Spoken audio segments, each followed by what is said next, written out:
Good afternoon, everybody, and welcome to the Israel Brief with me, Roly Marks, where you get your news from Israel, hot off the press and without filter, bullshit, and with the occasional rant. Now, it is International Dogs Day, and of course, we appreciate our canine friends. They really are our best friends, and in my opinion, sometimes I think humans don't deserve dogs.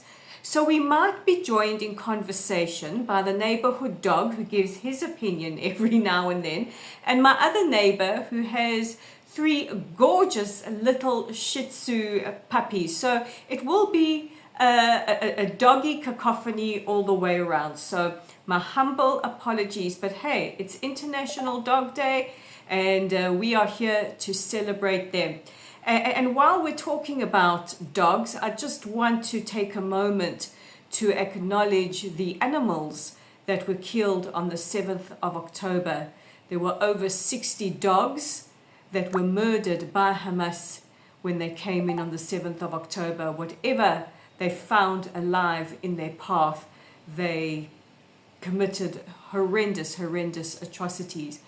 And also salute the canine warriors that have been keeping us safe over the last now nearly 2 years.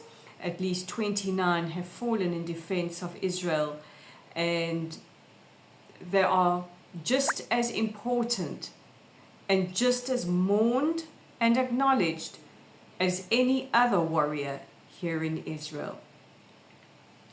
So today is day 690 since the 7th of October. And as I do every single day, I'm here to remind you that there are still 50 hostages being held captive in the hell of Gaza. And as time marches on, and now we are only 10 days away from day 700, so too it seems that the world forgets that we still have hostages. And if Hamas would hand over all of our hostages, the living and the dead, without exception, and surrender, this war would end today. So with that said, let's take a look at the top stories, because hey, that's what you guys tune in for. And we begin with news that this is the second week of protests that have been organized by the Hostages and Missing Families Forum. Now, the aim of the protest is to galvanize the Israeli public in a show of solidarity for the hostages, but also to put the pressure on the government to sign a deal, to enter into a deal. Now, I just want to say that not all of the hostages' families are agreeing with organizing a day of protest, but Israel is a democracy, and we respect those that want to protest and demonstrate and those who prefer not to. Everybody is entitled to their opinion, and everybody is entitled to the way they want to express the message to bring them all home. Now at about 6:29 this morning, which coincides with the time that the attacks from Hamas started on the 7th of October, a massive flag with the faces of the remaining 50 hostages was placed in front of the US Embassy building in Tel Aviv in a show of solidarity. Now, I know that there are many of you who will say, but isn't the American Embassy in Jerusalem? Quite right, yes it is, but it also has a satellite building in Tel Aviv. Protesters blocked several interchanges around the country, and there will be events throughout the day to raise the awareness of the hostages and to push the message that a deal needs to be signed. We need all of our hostages home yesterday. Last night, former hostages and members of the Hostage and Missing Families Forum participated in Slichot prayers at the Qatar at the Wailing Wall. It is the Hebrew month of Elul, so it is the month that we count up to the Jewish New Year, and it is customary at this time to say what we call Slichot, which are prayers of, how do I put this? it's almost like prayers of atonement and forgiveness as we move towards the high holy days of Rosh Hashanah, the New Year, and then the 10 holy days leading up to Yom Kippur, the Day of Atonement. Now, interestingly, last night, addressing the foreign press in his office at the White House, President Trump said that he expects the war between Israel and Hamas to be over but within 2 to 3 weeks. He also says that people must not forget the 7th of October. This is a message that the president is driving every time that he speaks. He says people must not forget the events of the 7th of October. He also very concerningly said that he believes that less than 20 of the hostages are still alive. This is the second time the president has said that in less than a week, which of course is very, very worrying for all of us in Israel. And we can't forget the absolutely devastating images we saw several weeks ago of two of the hostages, Ram Braslevsky and Eviatar David, absolutely emaciated, bone thin, which incidentally most of the mainstream or legacy media have forgotten all about and neglected to put on their front pages, preferring instead to exploit sick Palestinian children who have congenital diseases to push a accusation of mass starvation. Meanwhile, a short while ago, the Qatari foreign minister said that pressure needs to put on Israel to sign a deal and that they don't take any media statements made by Israeli officials seriously. Now, I just want to say something and here I'm going to go for a little bit of a rant. As I said, this is your news, no filter, no bull poo-poo, and the occasional rant. Qatar, you have massive influence over Hamas. You have the remaining Hamas leaders living the life of Riley in Qatar while their people suffer through war in Gaza. You could end this like this. You could end this war by putting immense pressure on Hamas to release the hostages immediately and surrender, which will mean an end to the war and an end to the suffering of the Palestinian people. We know you don't care about the Israeli people. You fund so many anti-Semitism campaigns around the world, including universities, including the media, including entertainment.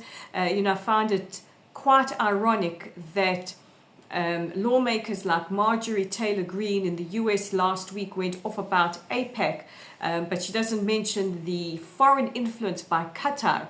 Qatar, you have the power. We don't hold much faith in you, so do something or shut up.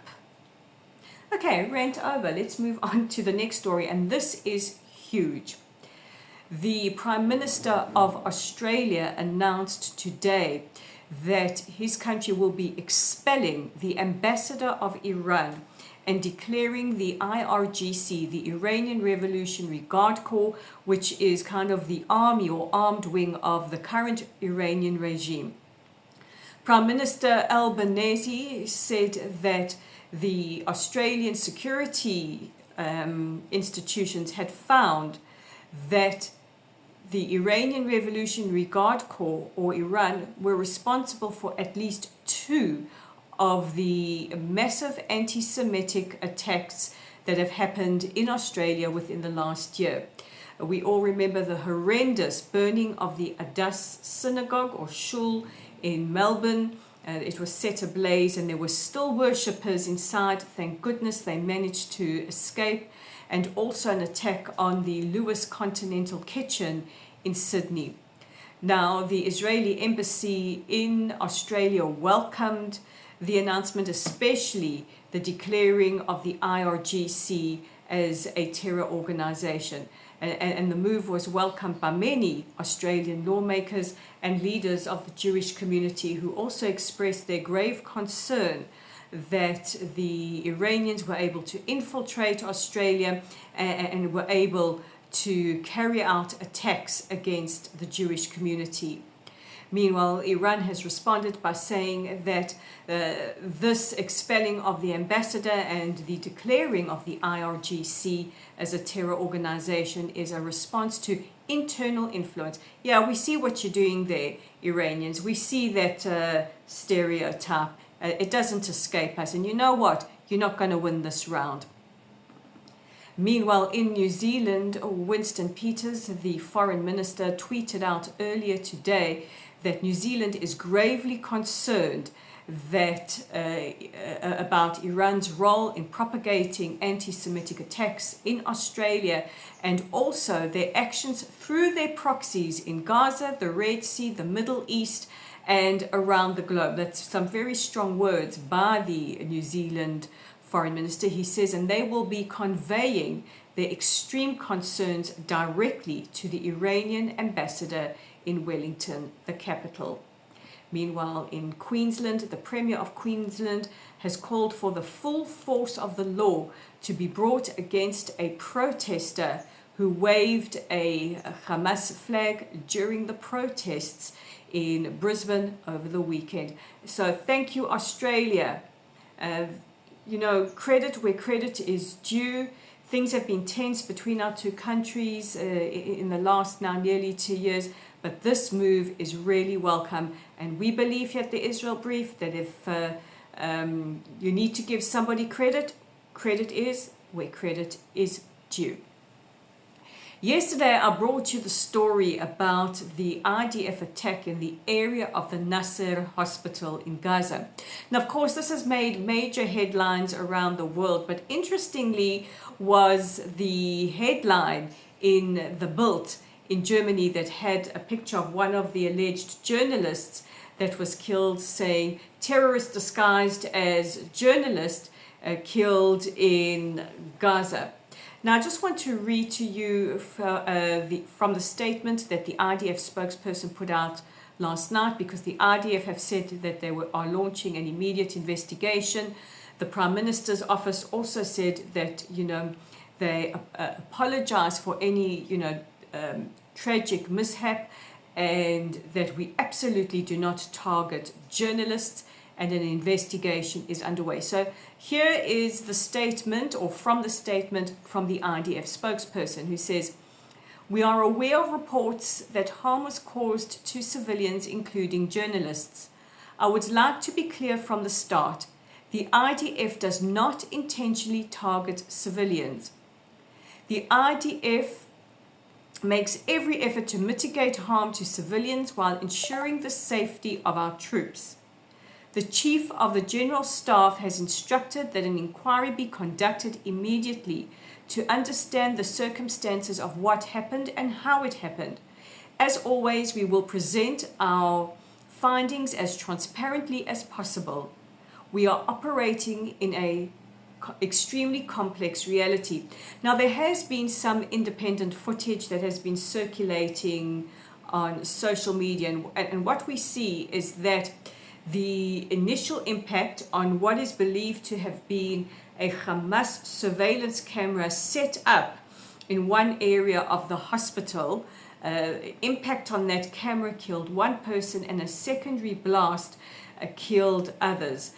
What is also interesting is that at least two of the journalists that were there are journalists that participated in the 7th of October, coming in, filming Hamas, using their social media to praise Hamas's actions. And one of those journalists actually filmed the hostage release of the coffins of Oded Lifshitz and the two Bibas little boys, along with what we thought at the time were the remains of Shiri Bibas, but were an unnamed Palestinian woman. And in my humble opinion, and this is just my opinion, and of course you guys may have a different opinion, if you are filming these hostage release ceremonies, these grotesque hostage release ceremonies, you have the permission of Hamas, and you are probably on the payroll, which makes you a legitimate target and not a journalist. Meanwhile, Canada has condemned what they call the attack on the hospital and demand a full-scale investigation. And in the White House, when President Trump was asked about it, he just said, "I'm not happy." He apparently didn't know about it beforehand. Teeth back in. German Chancellor Merz has said that Germany will not be joining the allied countries who will recognize a Palestinian state at the UN General Assembly next month.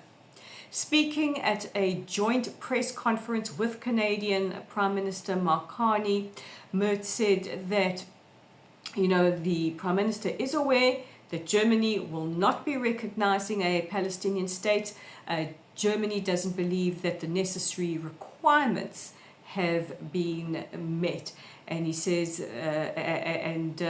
while we're speaking about a Palestinian state, Foreign Minister Gideon Saar is at the United States at the moment and meeting with officials there. He said that, left-leaning countries who are recognizing a Palestinian state next month can't push one on Israel, and that for Israel to have a Palestinian state on our borders would basically mean it's suicide for us.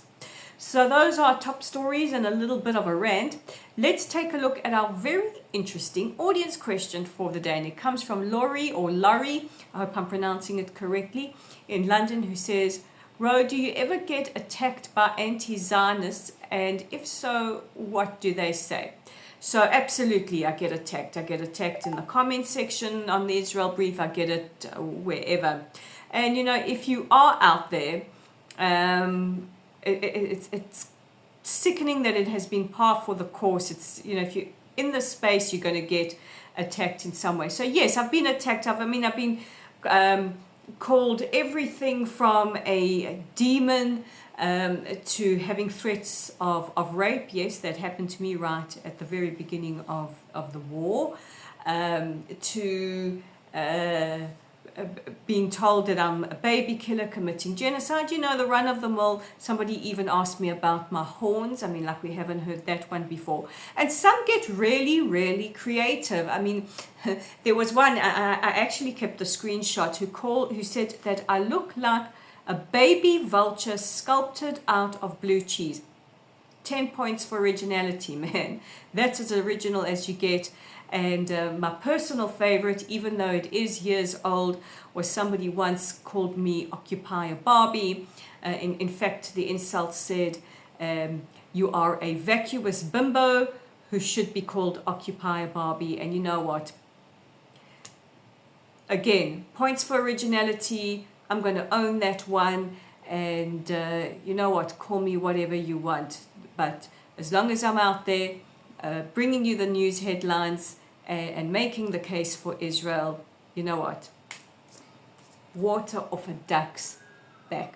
So guys, that's it from me for today. Don't forget to join me again tomorrow for your headlines right here on the Israel Brief. In the meantime, please check out our website at www.layoftheland.online. Our YouTube channel is at the Israel Brief. If you like us, please hit that subscribe button. We are almost at 2,000 subscribers. Let's see if we can get that over the mark. And of course, share with your friends. We are on Facebook at Lottle's site, on Instagram at Rolene_Marks, on LinkedIn at Rolene Marks, on Substack at Rolene Marks, on X at Lay of the Land 5. So guys, I love you. I want you to have a wonderful rest of your day. And if you have a doggy, give it a big pat in gratitude from me. Bye for now.